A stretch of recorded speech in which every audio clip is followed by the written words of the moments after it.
নফস প্রাণ, সেই প্রাণের মাপ কয় হাত।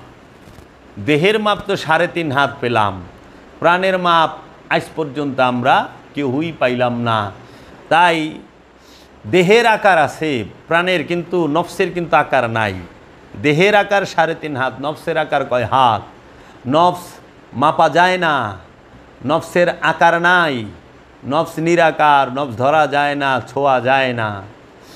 তাই সারা জীবন জানলাম আমরা আল্লাহ নিরাকার, এখন তো দেখি নফস তথা প্রাণও নিরাকার।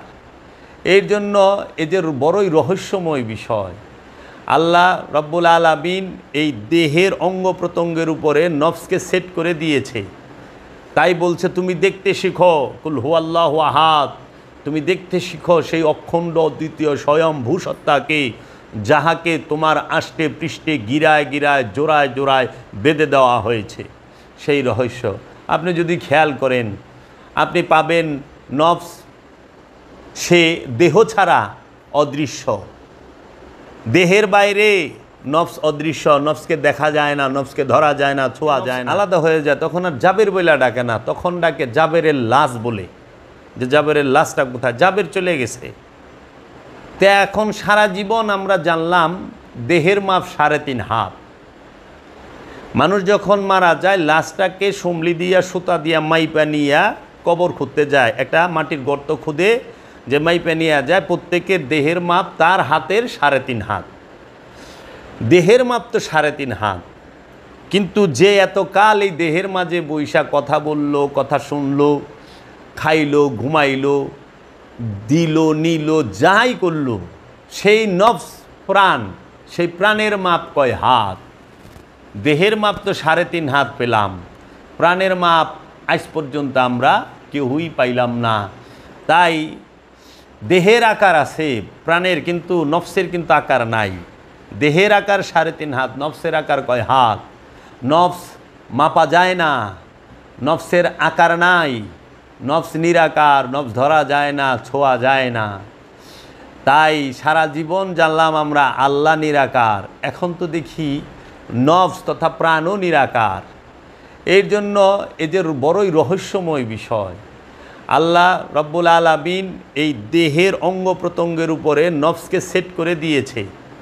তাই বলছে তুমি দেখতে শিখো, কুল হুয়াল্লাহু আহাদ, তুমি দেখতে শিখো সেই অখণ্ড অদ্বিতীয় স্বয়ম্ভূ সত্তাকে, যাহাকে তোমার আষ্টে পৃষ্ঠে গিরায় গিরায় জোড়ায় জোড়ায় বেঁধে দেওয়া হয়েছে।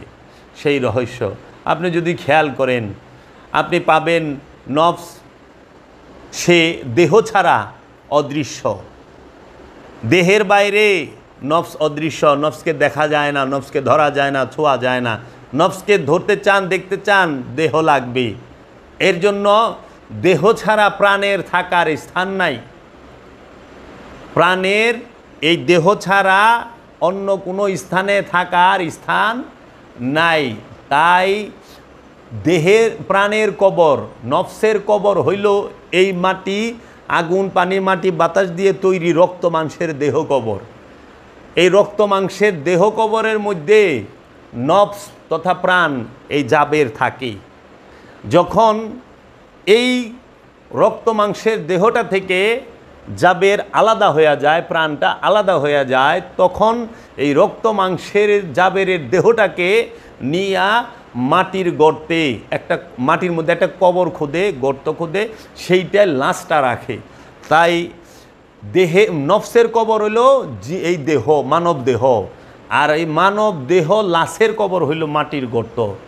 তাই নফস সে জাহান্নামের শাস্তি ভোগ করে এই দেহ নামক কবরে বৈশা, এই দেহ নামক কবরে থাইকা, দেহ নামক কবরের বাহিরে থাইকা এই নফস তথা প্রাণ জাবের সে শাস্তি এবং শান্তি, সুখ দুঃখ কোনোটাই ভোগ করতে পারে না। সুখ দুঃখ যেটাই ভোগ করুক, জান্নাত জাহান্নাম যেটাই ভোগ করুক, জাবের ভোগ করে, প্রতিটা নফস ভোগ করে এই দেহ রক্ত মাংসের দেহ কবরে থাইকা।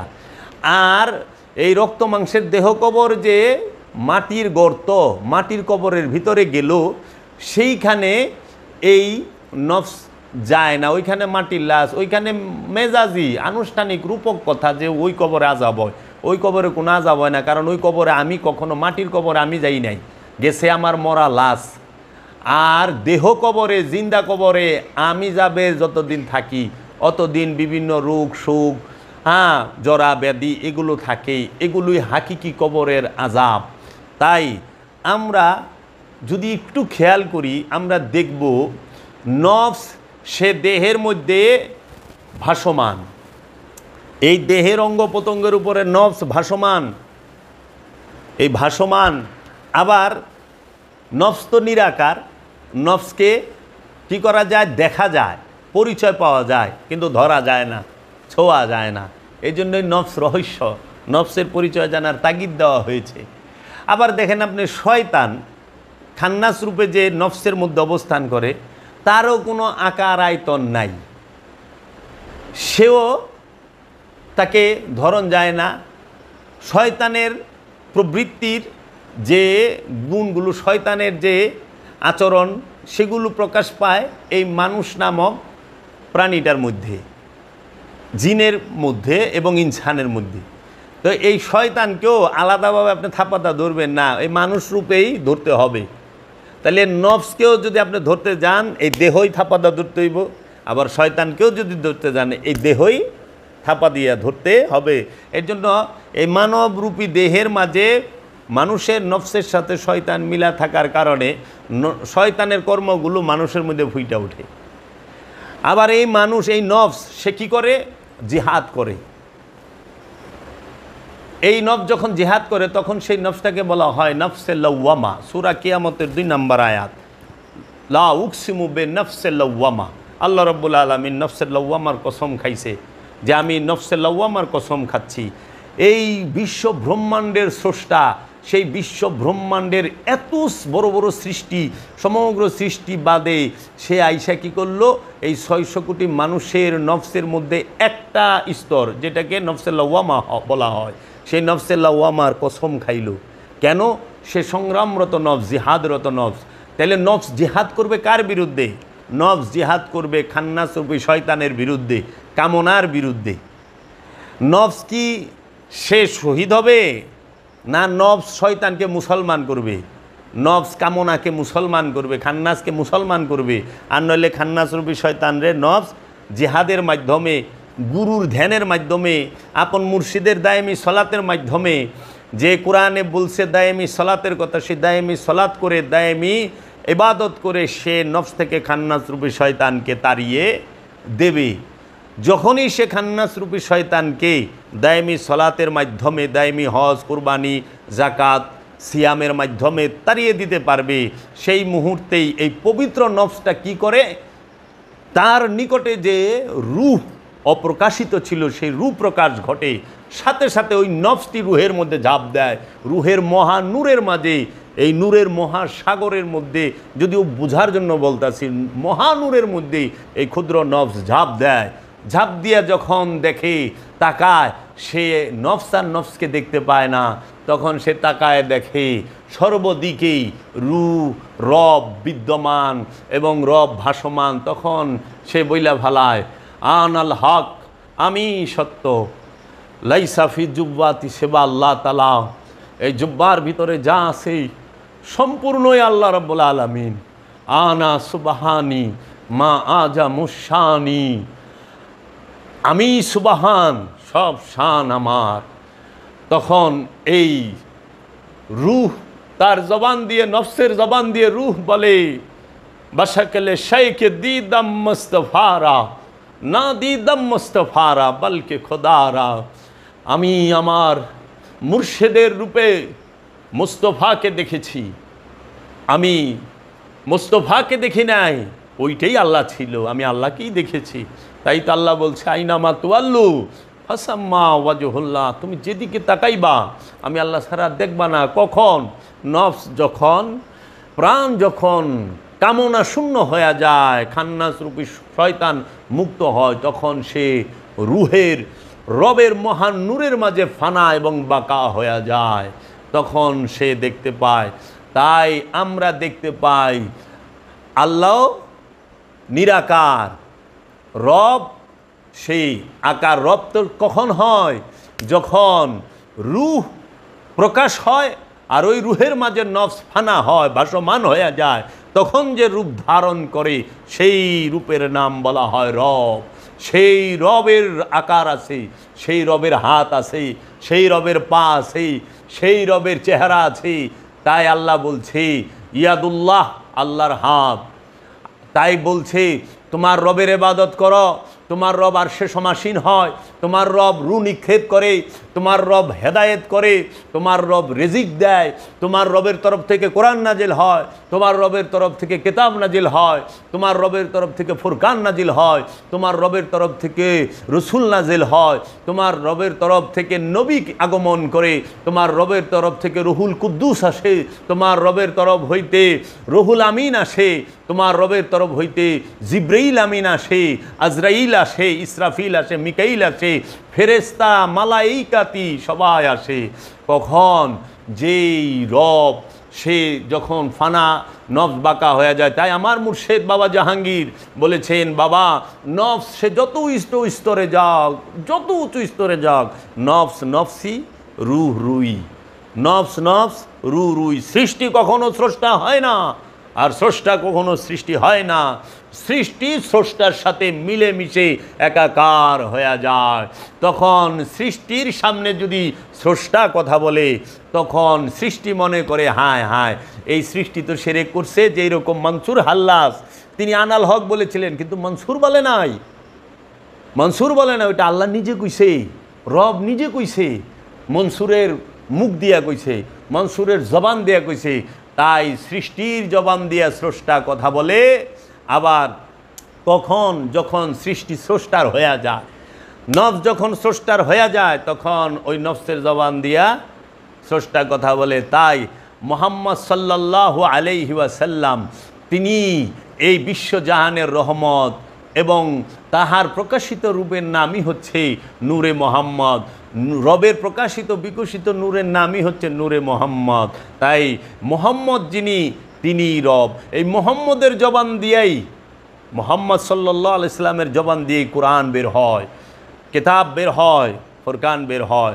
জিন্দা এইটা কখনোই দেহ না, ওই বাতাস খাক বাত, আগুন পানি মাটি বাতাস দিয়ে যে রক্ত মাংসের দেহ, ওইটা কখনোই নূর মোহাম্মদ না, ওইটা মানুষ মোহাম্মদ, দেহ মোহাম্মদ। কিন্তু ওই দেহ মোহাম্মদের মাঝে নূর মোহাম্মদ সাল্লাল্লাহু আলাইহি ওয়াসাল্লাম তিনি সর্বকালে সর্বসময়েই সে প্রকাশ এবং বিকাশ হচ্ছে, তিনি ছুটিয়া চলতেছেন সেই, আর তিনিই বলতেছেন সমস্ত কিছু। এর জন্য আল্লাহর হাবিব বলছেন আউয়ালুনা মুহাম্মদ, আউসাতুনা মুহাম্মদ, আখেরুনা মুহাম্মদ, কুল্লানা মুহাম্মদ। আদিতেও আমরা মুহাম্মদ ছিলাম, মধ্যতে আমরা মুহাম্মদ ছিলাম, শেষে আমরা মুহাম্মদ, সর্বকালে আমরা মুহাম্মদ। কেন? সর্বসময়ে সর্বকালে রুহের প্রকাশ বিকাশ ঘটিয়া চলিতেছে। কোথায়? পবিত্র নফসের উপরে। তাও পবিত্র নফস বলতে কোনো পশুর না, নফসের কি মানুষের, এই মানব দেহের মধ্যেই আল্লাহর প্রকাশ এবং বিকাশ ঘটে। মানব দেহ মন প্রাণের মধ্যেই আল্লাহর প্রকাশ বিকাশ ঘটে। এই মানুষ থেকে আল্লাহ কোনো সুদূর স্থানে থাকে না, এই মানব দেহের মধ্যেই আল্লাহর প্রকাশ বিকাশ ঘটিয়া থাকে। আমি আরও সামনে যাইতে পারি, কিন্তু উলঙ্গ হয়ে যায় সব। আমি এর জন্য আমার বাবা জানের রহমতেই এইগুলো আমি বলতে পারি, কিন্তু না, আমার বাবা যেইটুকু প্রকাশ করার সেইটুকুই আমি প্রকাশ করলাম। এই যে আল্লাহ রব্বুল আলামিন এই পবিত্র নফসের নিকটেই থাকেন, এই নফস ফানা হয়ে যায় রুহের মাঝে, রবের মাঝে। তাই নফসকে পবিত্র করার তাগিদ দেওয়া হয়েছে, সারা কোরআন বোঝায়। তাজকিয়াতুল নফস, তাজকিয়াতুল নফস, নফসকে পবিত্র করতে বলা হয়েছে, নফসকে জাকাত দিতে বলা হয়েছে, নফসের কুরবানি করতে বলা হয়েছে, নফসের পবিত্রতার জন্য নফসকে দায়েমি সালাত এই মুসল্লিকে করতে বলা হয়েছে। কারণ মুসল্লি সেই সালাত করবে, আর নফসি মুসল্লি হয়, দেহ মুসল্লি হয় না। তাই আমার সালাতের চিহ্ন দেহে ফুইটা উঠে না, সালাতের চিহ্ন ফুইটা উঠে কোথায়? চেহারায়। চেহারা কি? এই পবিত্র নফস, এই ইন্দ্রিয় অনুভূতির যে পবিত্র নফসটাই তোমার চেহারার মধ্যে ফুটে উঠবো সলাতের চিহ্ন। যখন এই নফসের মধ্যে খান্নাসরূপী শয়তান থাকবে না, নফস পুত পবিত্র, তখনই সলাতের চিহ্ন সেখানে ফুটে উঠছে। এই দেহের মধ্যে কালা দাগ না, কারণ দেহ যদি একজন কালো দাগ পড়ছে, এই ব্যক্তিটা খুন হয়, মনে করো পানিতে তারে ডুবায়া মেরা ভালাইলো, 7 দিন পরে উঠলে ফুইলা ফাইপা, ওই কালা দাগ মা কিচ্ছু থাকবো না, চামড়াই পয়সা যায়, কবরে মাটিতে চামড়াই পয়সা যায়, তো ওই নামাজের চিহ্ন থাকবো কই? কিন্তু নফস পচে না, দেহ পচে, দেহ গলে, আগুন পানি মাটি বাতাস দিয়ে 4টা দিয়ে তৈরি, 4টার সাথে মিলা যায়, আগুনের সাথে আগুন মিলে, পানির সাথে পানি মিলে, মাটির সাথে মাটি মিলে, বাতাসের সাথে বাতাস মিলে। আর নূর কই যায়? যে নফস নূর, এই 5টা দিয়ে দেহ মানুষ, এই 5-এর মধ্যে একটা সে যাইয়া সিফাত যায় জাতের কাছে।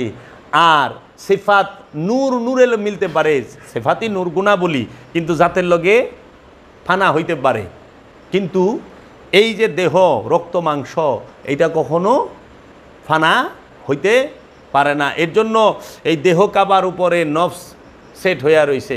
তোমরা দেখো আল্লাহ কুরআনে কইছে, তোমরা কুরবানির পশুর রক্ত মাংস কোনো কিছু আল্লাহর দরবারে কবুল হয় না, কবুল হয় তোমার মনের তাকওয়া। দেখছ? কারণ তাকওয়া বায়বীয়, অদৃশ্য। তাকওয়া সে নিরাকার, এটা পবিত্র, কিন্তু দেহ সে নিরাকার না। এর জন্য আল্লাহর দরবারে দেহকে গ্রহণ করে না, আল্লাহর দরবারে গ্রহণ করে কাকে? নফসকে। পবিত্র নফসটা যে দেহে অবস্থান করে, ওই দেহটারে আমরা দেহ মুবারক কই, লাশ মুবারক কই। আবার পবিত্র নফস যে রুহের মাঝে ফানা হইয়া রইছে, এই নফস এবং রুহ, রব এবং নফস যে মিলেমিশে একাকার হইয়া রইছে, এই অবস্থায় এই দেহের মধ্যে অবস্থান করলে তখন ওই দেহটাকে বলা হয় মুবারক। আর ওই দেহটারই একটা মাজার হয়, স্মৃতিচিহ্ন হিসাবে বাধাই করে রাখা হয় যে এই যে মাজারটা, এখানে যে দেহটা আছে, এই দেহটা একটা পবিত্র নফসের দেহ। এই দেহটা একটি পবিত্র নফস এবং রূপী রবের প্রকাশ বিকাশ স্থলের একটি দেহ। এই দেহটাকে যত্ন কইরা সম্মান কইরা রাখে। তাই আল্লাহর ওলিদের এখানে যায়। আল্লাহর ওলিরা মরে না কেমনে? এই দেহ দিয়ে আল্লাহর ওলি না। যখন একটা নফস পবিত্র হইয়া রবের মধ্যে ফানা হইয়া যায়, বাঁকা হইয়া যায়, মিলামিশা একাকার হয়ে যায়, তখন আর ওই নফসের মরণ নাই, ওই নফসের কোনো মরণ নাই। বালা হিয়া, বরণ তারা জীবিত। এটা কি জীবিত? এই দেহ না, দেহ জীবিত না, দেহ ছাইরা দিছে, দেহ ইন্তেকাল করছে, দেহ মারা গেছে, কিন্তু তাদের নফস মরে নাই, তাদের নফস জিন্দা, রবের মধ্যে ফানা বাঁকা হইয়া রয়ে গেছেন। তারা সর্বসময় আছেন, সর্বসময় যে কোনো স্থানে যে কোনো রূপে উপস্থিত হইতে পারেন, দেহ উপস্থিত হয় না। তাই আপনি যখন দেহ দিয়া মুহাম্মদ সাল্লাল্লাহু আলাইহি ওয়াসাল্লামকে বিচার করবেন, হিসাব করবেন, আপনি দেহ দিয়া মুহাম্মদ সাল্লাল্লাহু আলাইহি ওয়াসাল্লামকে আপনি মানতে যাবেন, তখনই আপনার মধ্যে কন্ট্রাডিকশন হবে। এই জন্য ওয়াহাবিরা মুহাম্মদ সাল্লাল্লাহু আলাইহি ওয়াসাল্লামের মধ্যে মাটি দেখে, শয়তানে আদমের মধ্যে মাটি দেখে। কারণ শয়তান মনে করছে দেহটাই আদম, কিন্তু দেহটা আদম না, দেহটা হলো আদমের দেহ, আদমের পোশাক, আদমের পোশাক, কিন্তু আদম না। আদম কে? আদম হইল পবিত্র নফসের উপরে যে রূপী রব, সে যখন মিলামিশা একাকার হইয়া রয়েছে, তাকে বলা হয় আদম। এর লেগা শয়তান তার তো অন্তর্চক্ষু খোলা না, এর লেগা হ্যাঁ আদম দেখে না, আদমের মধ্যে রবকে দেখে না, দেখে কি? মাটি। যারা রাসূল সাল্লাল্লাহু আলাইহি ওয়াসাল্লামকে মাটি বলেন, আরে আপনি নফস, আপনি নিজেই তো মাটি না, আপনার দেহটা মাটি, আপনি নিজে তো, তাহলে মরে গেলে মানুষের দেহ থেকে কি আলাদা হয়? আবার আপনারা কোন কবরে ঢুকাইলে তারা যোগ করব। এর জন্য আমরা বলবো যে আগে জানেন, দেখেন, রহস্যময় 3টা জিনিস কি? নফস রহস্য, শয়তান সেও রহস্য, আবার খান্নাস রহস্য, শয়তানরূপী খান্নাস, আবার রূহ সেও রহস্য। তাই আমরা যদি বলি যে নফস আমি পরীক্ষার্থী, খান্নাস রূপী শয়তান সে হলো প্রশ্নপত্র, আর রূপী রব সে হলো উত্তর। পরীক্ষার্থী নফস সে যখন প্রশ্ন পায়, উত্তর দিয়া সে যখন পরীক্ষাগারে যায়, পরীক্ষায় উত্তীর্ণ হইলে পরীক্ষা যদি সব বলতে পারে, সব করতে পারে, যায় উত্তর পাওয়া যায় রবেরে। এর জন্য আপনি শয়তানকে অবজ্ঞা কইরেন না, শয়তানকে কি করেন না, তুচ্ছ পাইবেন না, সে খুব শক্তি লইয়া থাকে। শয়তান কতখানি শক্তিধর আপনি বাজারে ঘাটে মাহফিলে কোনোখানে বুঝতে পারবেন না। স্কুল কলেজ ইউনিভার্সিটি বিশ্ববিদ্যালয় কোনোখানে শয়তান কতখানি ক্ষমতা নিয়ে থাকে, কতখানি ক্ষমতা দরকার না শয়তান আপনি বুঝবেন না। কোরআন তেলাওয়াতের সময় বুঝবেন না, হাদিস পড়তে সময় বুঝবেন না, আপনি নামাজ যে 5 ওয়াক্ত নামাজ পড়তেছেন মসজিদে যায় বুঝবেন না। আপনি শয়তান কতখানি ক্ষমতাধর সেইটা যদি বুঝতে চান তখন আপনি বুঝতে পারবেন একটি স্থানে গেলে। সেই স্থানটির নাম হইল যখন আপনি আদমরূপী কোনো মহামানবের আল্লাহর রসুলের চেহারা মুবারকের ধ্যান করতে যাবেন, তখন দেখবেন শয়তান কতখানি শক্তিশালী। এই শয়তান আপনাকে রসুলের চেহারা মুবারকের ধ্যান করতে দেবে না, আদমের চেহারার ধ্যান করতে দেবে না। কারণ আদমের চেহারাই আল্লাহর চেহারা, রসুলের চেহারাই আল্লাহর চেহারা। আদমের জবানই আল্লাহর জবান, রসুলের জবানই আল্লাহর জবান। রসুলের দৃষ্টি আল্লাহর দৃষ্টি, আদমের দৃষ্টি আল্লাহর দৃষ্টি, আদমের হাত আল্লাহর হাত। এর জন্য শয়তান চিনতে চান, শয়তান বুঝতে চান, তাহলে আপনার কি করতে হবে জানেন? শয়তান চিনতে চাইলে, শয়তান বুঝতে চাইলে আপনাকে আদমের ধ্যানে বসতে হবে। এই আদমের ধ্যানকেই বলা হয় মুরাকাবা, মুশাহেদা, দায়মি সালাত। কোরআনে সূরা মারিজে 23 নম্বর আয়াতে বলতেছে আল্লাযীনা হুম আলা সলাতিহিম দায়মুন, যাহারা দায়মি সালাতে দণ্ডায়মান তাহারাই মুসল্লি। এর জন্য আপনারা রসুলের চেহারা মুবারকের ধ্যান করেন, কামেল অলির হাতে বায়াত হন, হয়ে কামেল অলির ধ্যান করেন, নফস থেকে খান্নাসরূপী শয়তানকে মুসলমান করেন অথবা মুক্ত করেন অথবা তাড়িয়ে দেন। তাহলে আপনারা দেখবেন যে সত্য কত সুন্দর, সত্য কত সাবলীল। তাই মুখের কথা দিয়ে শয়তান চিনন যায় না, লেবাস দিয়ে শয়তান চিনন যায় না। শয়তান চিনন যায় আদমের গোলামি করলে। শয়তান সব করব, খালি শয়তান আদমরে সেজদা দিব না। আদমকে সেজদা দেওয়া শয়তানের দৃষ্টিতে সবচেয়ে পাপের কাম, শিরক বেদাত নাজায়েজ। এজন্য আপনারা আদমকে সেজদা দিলে যখনই দেখবেন যে বাধা দিচ্ছে, যে ফতোয়া দিচ্ছে, বুঝবেন এইটাই জিন্দা তাজা টাটকা শয়তান। এজন্য আদম ছাড়া উপায় নাই। আল্লাহ নূর নফসের মধ্যে প্রকাশ বিকাশ ঘটাইতে গেলে, নফসকে আল্লাহর মধ্যে ফানা করতে গেলে আপন অলিয়ে কামেলের কোনো বিকল্প নাই। আপনারা পীর ধরেন, গুরু ধরেন, মুর্শিদ ধরেন, রসুলের কাছে বায়াত হন, হইয়া মুরাকাবা মুশাহেদা করে খান্নাসরূপী শয়তান মুক্ত হয়ে আপনারা কি করেন? মুক্তি নেন। কিসে থেকে? ভোগ থেকে। কারণ সুখ এবং দুঃখ দুইটাই ভোগ, ভোগের মাঝে মুক্তি নাই, মুক্তির মাঝে ভোগ নাই। এর জন্য আপনি মুক্তি নেবেন কি থেকে? খান্নাসরূপী শয়তান থেকে। খান্নাসরূপী শয়তান ছাড়া অন্য কোনো স্থান থেকে আপনাকে মুক্তি নেবার কথা বলা হয় নাই। এর জন্য মুক্তি নেবেন খান্নাসরূপী শয়তান হইতে। ভোগের ঊর্ধ্বে মুক্তি, জান্নাতের ঊর্ধ্বে মুক্তি, জাহান্নামের ঊর্ধ্বে মুক্তি। এর জন্য জান্নাত জাহান্নাম দুইটাই ভোগ, ভোগের মাঝে মুক্তি নাই, মুক্তির মাঝে ভোগ নাই। যেই পীর মোরাকাবা মুশাহেদা দাইমি সলাতের শিক্ষা দিতে জানে না, সেই পীরের কাছে সারা জীবন মুরিদ থাকলেও কোনো লাভ হবে না। কুলুর বলদের মতো শুধু এই ঘানির মধ্যে চোখে টোনা বাইন্দা ঘুরবেন আর ঘুরবেন সারাটা জীবন। লাস্টে মরণ সামনে আইব, দেখবেন শয়তান কইতেছে দেহ কোনহানে যাইতেছ, এটা আমার ডিউটি আসিল। তো কাজেই যে পীর দাইমি সলাতের শিক্ষা দেয় না, ধ্যান সাধনা মোরাকাবার শিক্ষা দেয় না, যেই পীর রুহে সোয়াব পাঠায় রসুলের জন্য, রহমতের জন্য, আল্লাহর নিয়ামতের জন্য, আল্লাহর জিন্দা কোরআনের জন্য, আর এই নুরি কেতাবের জন্য, জিন্দা কেতাবের জন্য যারা দোয়া করেন, তাদের মতো এই নিকৃষ্ট প্রাণী আল্লাহর জগতে আর হইতে পারে না। কারণ যার মাধ্যমে আপনি পীর হইছেন, মৌলবী মৌলানা মুফতি মুহাদ্দিস হইছেন কোরআন হাদিস পইরা, সেই রসুল রাহমাতাল লিল আলামিনের জন্য আপনি কোরআন পইরা দোয়া করতেছেন। কোরআন পড়ে দোয়া করতেছেন, তাও আবার আপনার মধ্যে একটা খান্নাতযুক্ত নফস। এইখান থেকে বের হন। আমার কথায় একটু বিবেক দিয়ে চিন্তা করেন, রাগ করেন না, গুসা করেন না, রাগে মুক্তি দিবে না। চিন্তা করেন বিবেক দিয়া যে আমি কথাটা কি অযৌক্তিক বলছি না যৌক্তিক বলছি। যিনি রহমত আল্লাহর, যিনি নিয়ামত আল্লাহর, যিনি আল্লাহর নুরি কোরআন, যিনি আল্লাহর জবানি কোরআন, যিনি রবের সাথে 27.5 বছর রাহমাত লিল আলামিন মেরাজ শরীফে থেকে এসেছেন।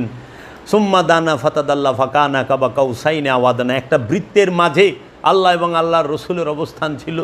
যিনি তাহার জীবনে, যে রাহমাত লিল আলামিন তার জীবনে একটি কথা আল্লাহর রবের ইচ্ছা ছাড়া বলে নাই, অমা ইয়ান্তিকু আনিল হাওয়া।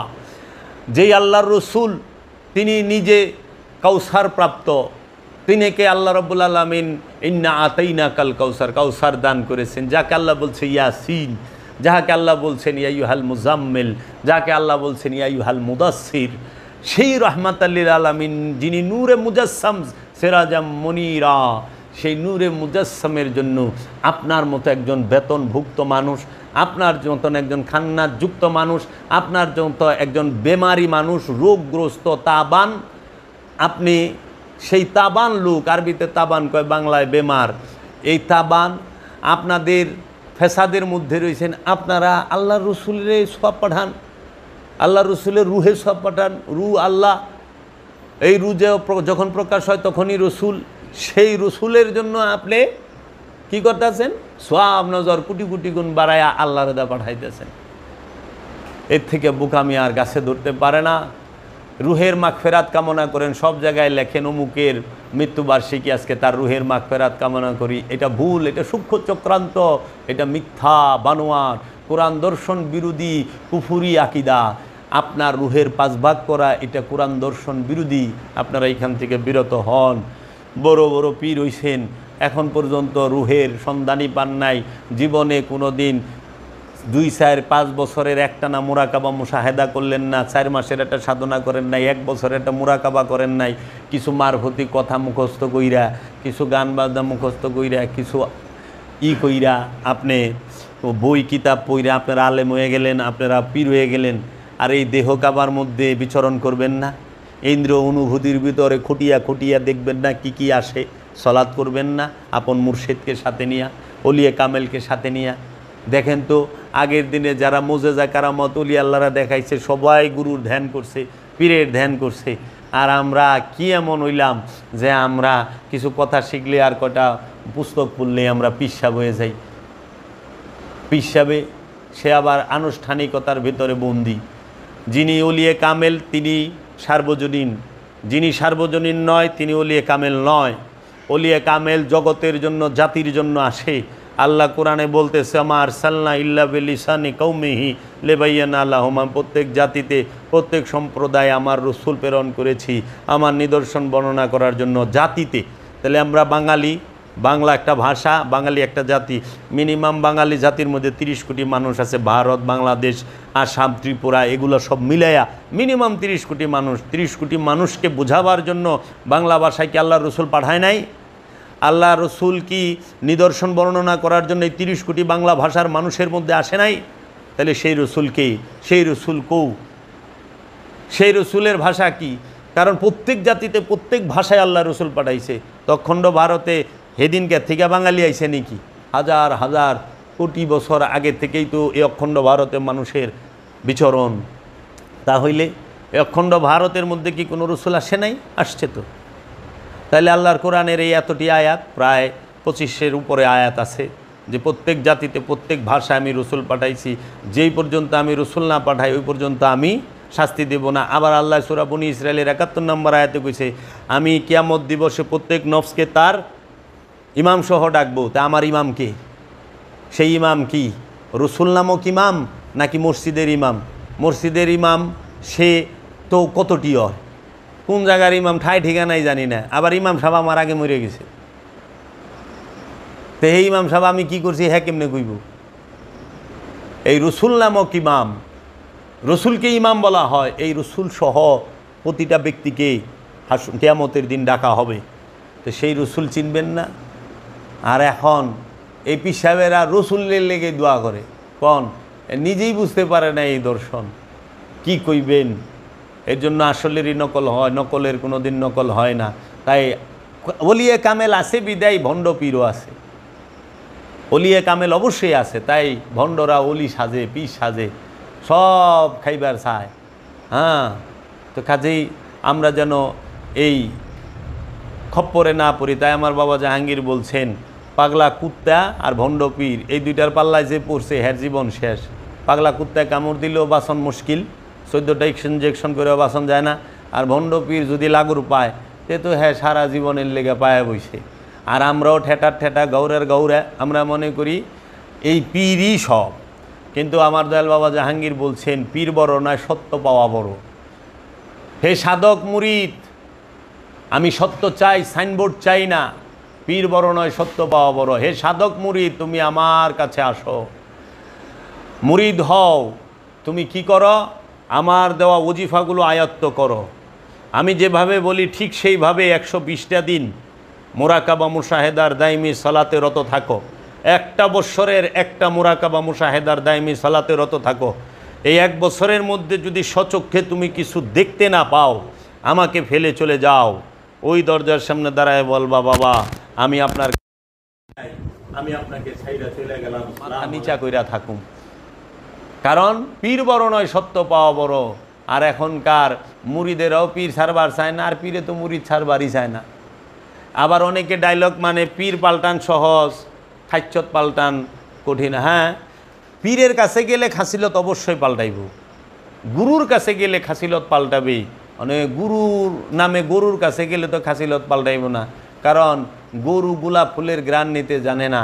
গরুর নাকের সামনে গোলাপ ফুল ধরবা, গরু আদার জিবলাটা বাইর করে পেঁচ দিয়ে গোলাপ ফুলটারে চাবায় খায়া হালাইব। তুমি অবাক হয়ে যাইব, নাকের সামনে ধরলাম ফুলের গ্রান নিবার, উদি ফুলটারেই খায়া হালাইলো। তখন তোমার বুঝতে হবে এটা গরু, এটা মানুষ না। মানুষ হইলে ফুলের গ্রান নিত, গুরু হইলে ফুলের গ্রান নিত, এটা তো গরু, ফুলই খায়া হালাইব। এর জন্য এই গুরুরূপী গরুর কাছে তোমরা যাও না, সেজদা দিব।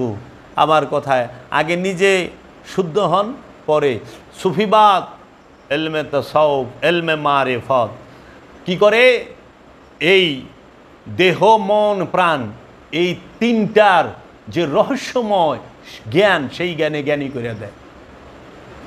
এই সুফিবাদের নামে যে তোমার যৌনতার কিংবা কোনো তাল তামাশার যে চালানো হয়, এইটা সুফিবাদ নয়। সুফিবাদ হচ্ছে মুরাকাবা মুশাহেদা, আত্মপরিচয়, আত্ম উপলব্ধি, আত্মবোধি, এটা থাকতে হবে।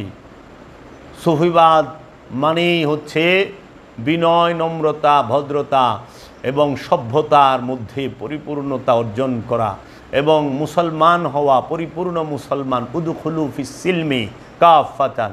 এবং মুসলমান না হইয়া সুফিবাদের মানুষ, ইলমে তাসাউফের মানুষ মরে না। এজন্য মুসলমান হইতে হয় ইলমে মারিফতের শিক্ষা গ্রহণ করে। ইলমে মারিফত কোনো সাধারণ জিনিস নয়, ইলমে তাসাউফ সুফিবাদ। তাই বাবা জাহাঙ্গীর বলেছেন, সুফিবাদ আত্মপরিচয়ের একমাত্র পথ, ভিন্ন আর কোনো পথই নাই।